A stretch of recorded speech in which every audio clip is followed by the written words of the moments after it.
Hey folks, welcome back to Gaming Garbage, where we take a look at games, chat about the gaming news in the industry, and of course, stream for fun. Today, we're doing a state of gaming, and while this isn't something that maybe would be overly interesting, I did dig a little bit, and I was kind of surprised to see some of the changes in the gaming industry, especially reporting on scores for actual video games. And so why isn't the 80s enough to actually have enough sales? Now, we've probably heard it a little bit this year. It's just like, and maybe we've thought about it to ourselves. Thinking about a game scoring in the 80s, hey, that's pretty good. That's in the top 20 percentile at least, maybe even the top 15%. So yeah, that game should sell and do pretty well, right? Well, then we get a lot of these studios that have closures that have to like shrink budgets that are not going to make a sequel because they didn't sell enough, or just completely shutter and close entirely. And so why isn't 80s enough? It used to be, basically, if your game was a 70s or higher, it felt like, hey, yeah, you made plenty of sales, you could go make another game. Or you could use that to fund an entirely different project. So yeah, this is going to be a deeper dive, and we're going to look through some of the Metacritic database. And one thing is, yeah, I just keep hearing that, like, 70s and 80s should kind of be high enough. And two, there's this kind of thought that, like, nobody likes 70 or 80 scored games. And no, that's not the case either. But again, why aren't the sales there? And again, these weren't necessarily bad games. They just didn't make enough profit. There wasn't really enough demand for what the publisher was wanting. So we can take a look at the Dead Space remake. This was an 89 on Metacritic. This sold roughly a little more than 2 million copies. But again, it ultimately wasn't enough to really cover the budget and the marketing and everything else. It probably actually made some profit. We did hear that, but not enough to really warrant enough of a remake for number 2 or 3, or even doing a Dead Space 4, which the story is actually open for that. Dead Space 2 is a wonderful horror genre if you've never played it before, if you're interested. There's also Spider-Man 2. This was a 91 on Metacritic, and it was finally profitable after 10 million copies sold. So this is the opposite. It sold a ton of copies, but it still was not deemed profitable for quite some time because the budget alone was $312 million. That's crazy. If we're looking at marketing and some other stuff, we're probably looking at 130, 150, or excuse me, 330 or $350 million, which is just unbelievable. Alan Wake 2 scored a 90. Finally profitable 18 months later after just over 2 million copies sold. Again, it took 18 months to actually be profitable and for them to actually sell over 2 million copies. Guys, this game was touted as one of the best games of that year. It was even nominated for a lot of different awards. It won some and was even nominated, I think, for Game of the Year. But again, we can't sell over 2 million copies. Something is just weird here. Ghost of Yote right now is an 86. It's actually scored higher than Tsushima, but we have slower sales. And again, this is just kind of weird. They can sell roughly 2 million copies in probably roughly the first month.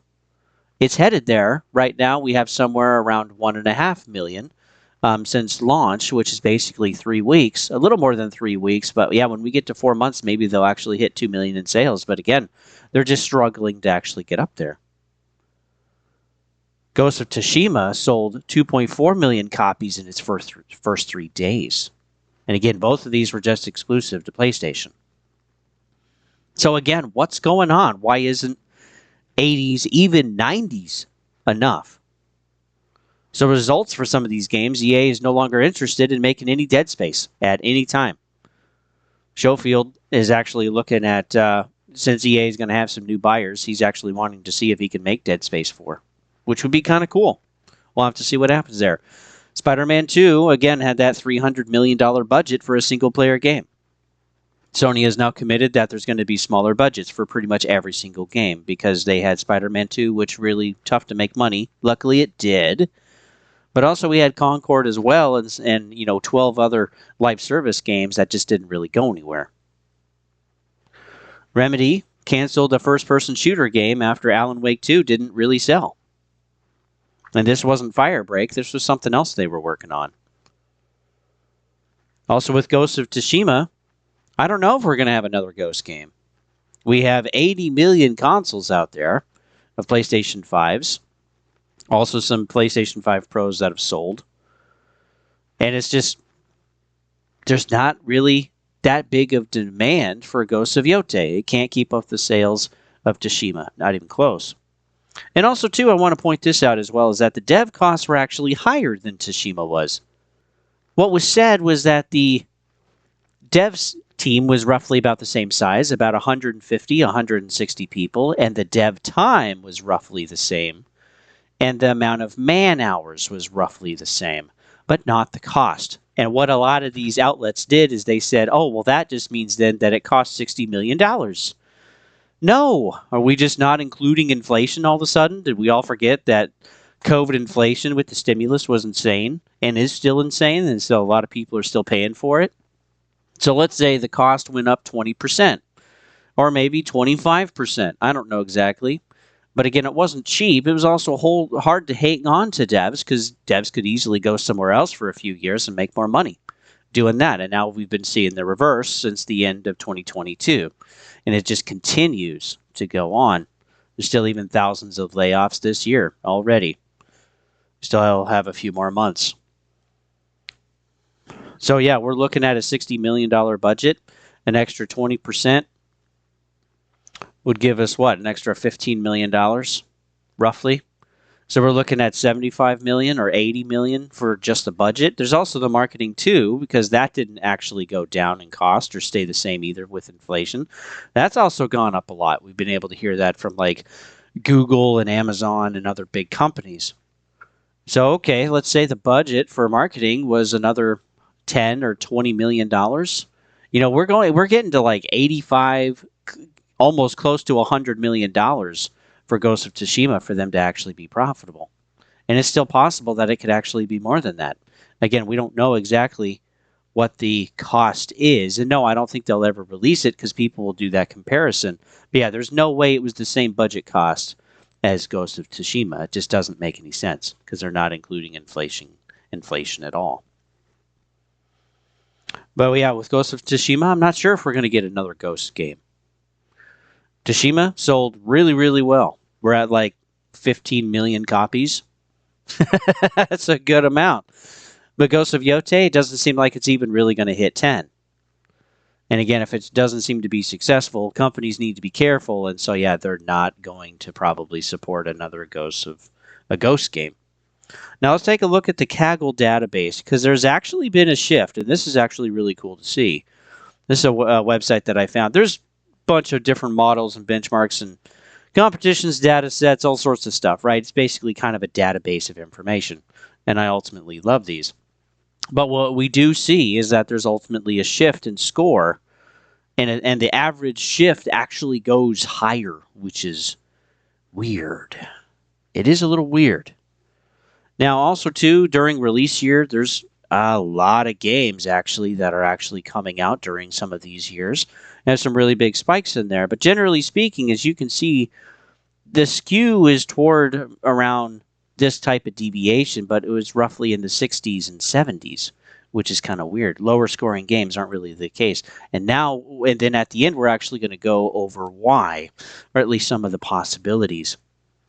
So as we can see, again, this is all tiered by year and also by highest score down to the lowest. So as we can see, there's actually quite a few 90s in 2024, which is surprising. Usually we don't have that many.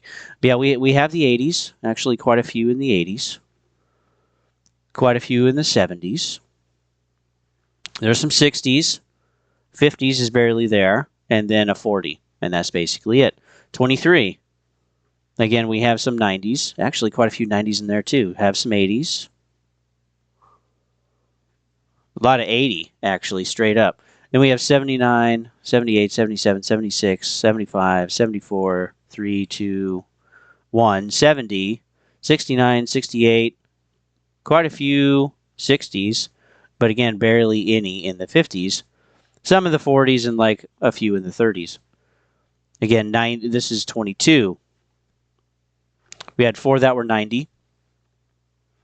Quite a few in the 80s again, but not as many. And then we have some in the 70s. Again, not as many. We're we're ripping through that pretty quick. Here we are in 60s. Feels like a little more in the 60s. We also see a little bit more in the 50s, more in the 40s too. And again, some in the 30s again. So again, that was 22. Let's go to 21. Literally 3 or 4, again, 90s, not as many 90s. Not as many 80s. Quite a few 70s still, especially low 70s. We have a lot in the high 60s again. Actually, there's a lot of 60s. Holy smokes. And then we have some in the 50s. We have a lot of 50s. We still have, again, some in the 40s. We have, again, some more in the 30s. 2020. There's a good amount of 90s. 80s fell off pretty quick there. 70s were still going. Quite a few in the 70s, lower 70s. 60s. Again, quite a few in the 60s again. Wow, look at them all. Some in the 50s. Quite a few. There's quite a few in the 40s as well. Let's do 19. Again, only basically 4 or 5 in the 90s. Some in the 80s. That fell off pretty quick again. Going through 70s now. 60s. 50s. Again, quite a few in the 50s. Some in the 40s. So again, the example that I want to show is, while we're not exactly counting all of them all, we can, or counting all of them, right, all of the scores in those years, we're seeing that there's definitely a push. Let's go through. So here we are with 90s. Almost 10, actually. 80. Some in the 80s. But look how quick that actually drops off for 60s. It's almost not even there. And in some of them, we were scrolling for a while. And again, some in 50s. Almost none in the 40s whatsoever. Again, fair amount in the 90s.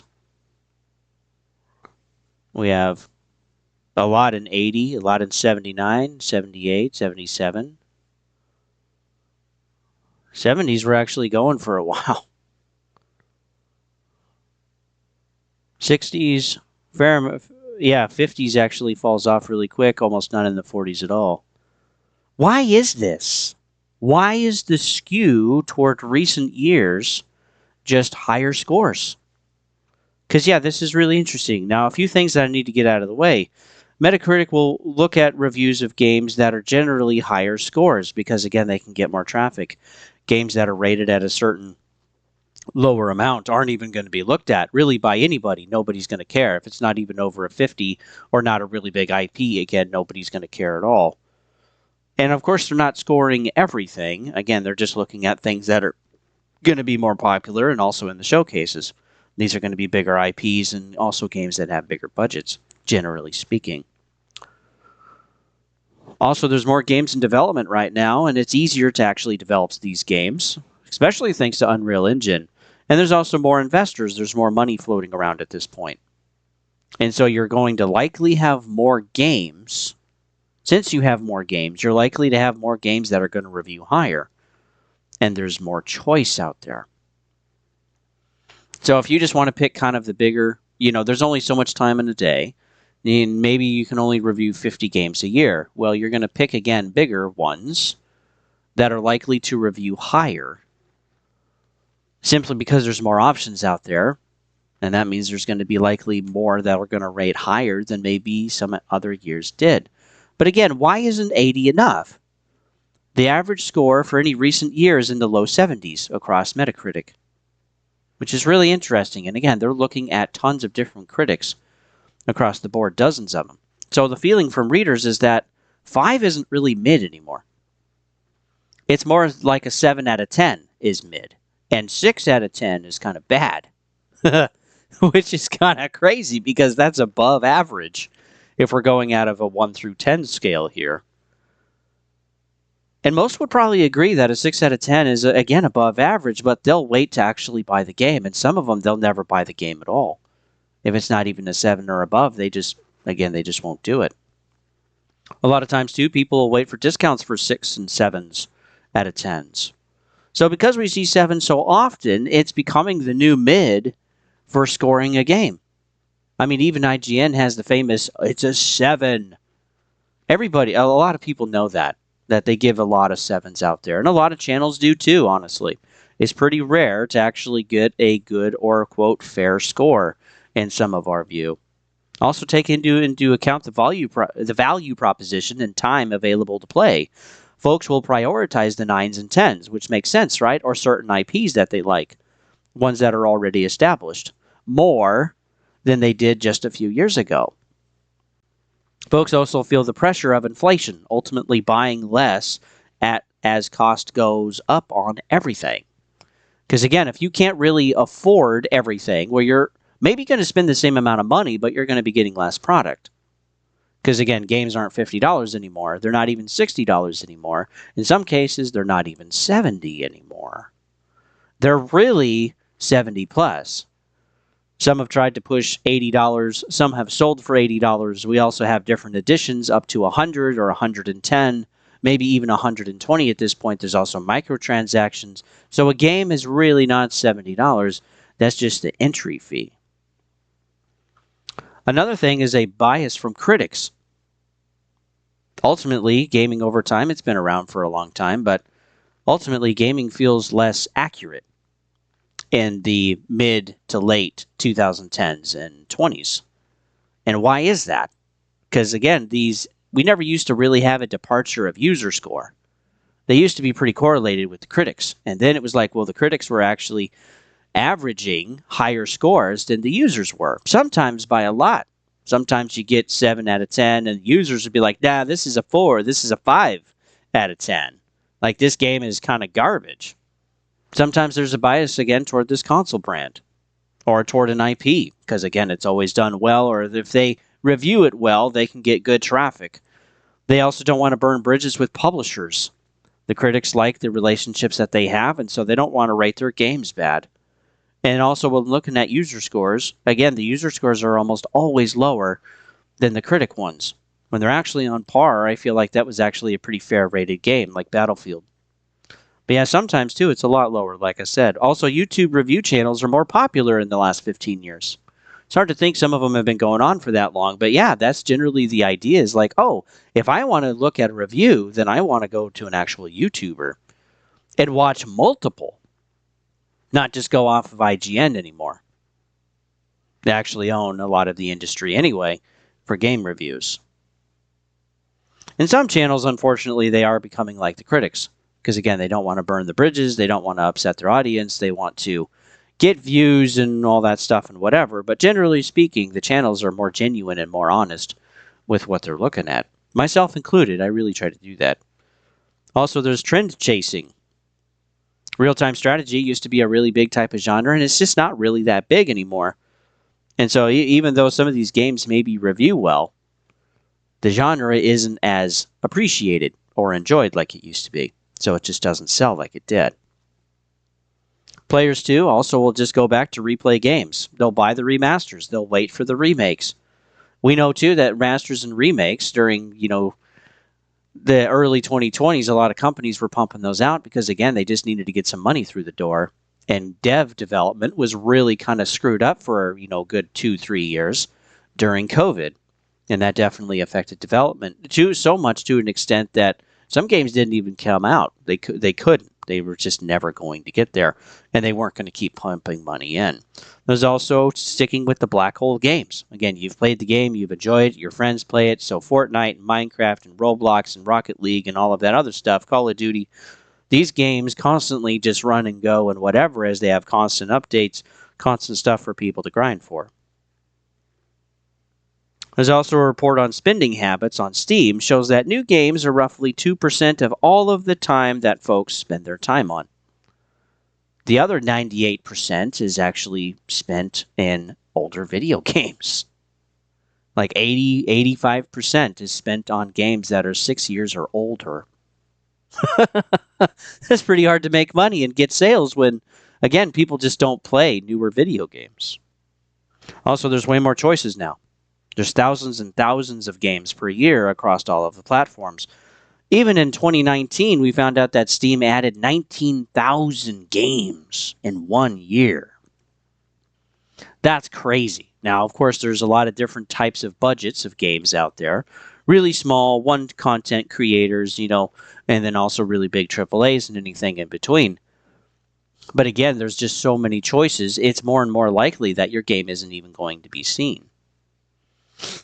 It's actually, too, really hard to finish a game today, because if you want to play some multiple games, it's hard to actually fit all of that in.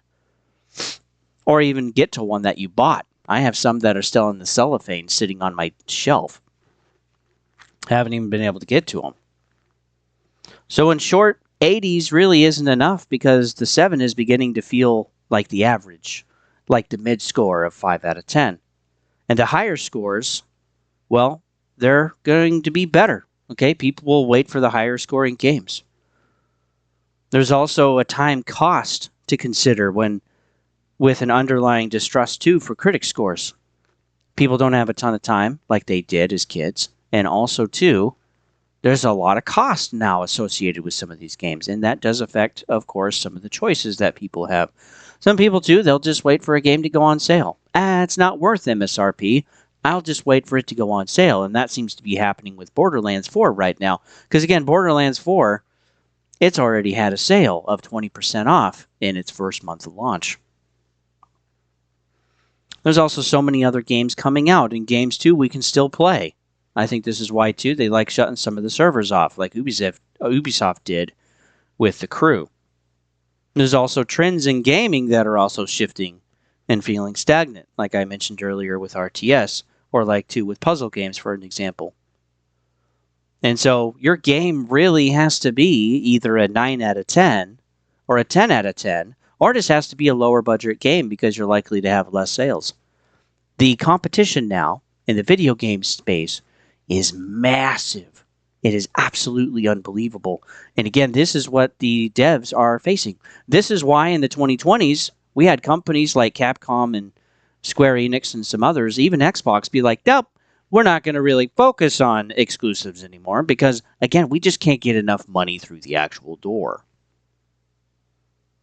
And this is becoming more of a common trend. We also have others that are like, you know what, we were planning on doing an exclusive deal, but now that's not going to be the case.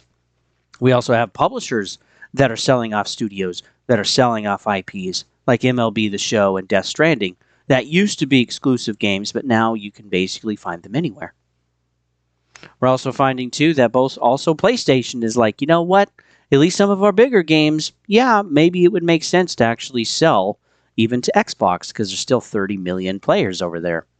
And maybe we can get some sales. So, yeah, within the first week of launch, Helldivers 2 sold over 1 million copies. That's pretty good. Averaging of 50 for a cost between the two different versions. Again, that's $50 million you didn't have before. That's pretty good. And ports only cost maybe a few million. They don't really cost too much. So the industry does have a problem. And while I think, again, some games are like, oh, hey, it's a 70, it's an 80, that should be a good enough score. Partly, too, for myself, I just don't feel like there's an honest scoring system anymore, especially when we've had Concord and Veilguard and Suicide Squad and some other games in the 2020s. I just, again, don't trust them. It's why, too, I've also kept my channel going.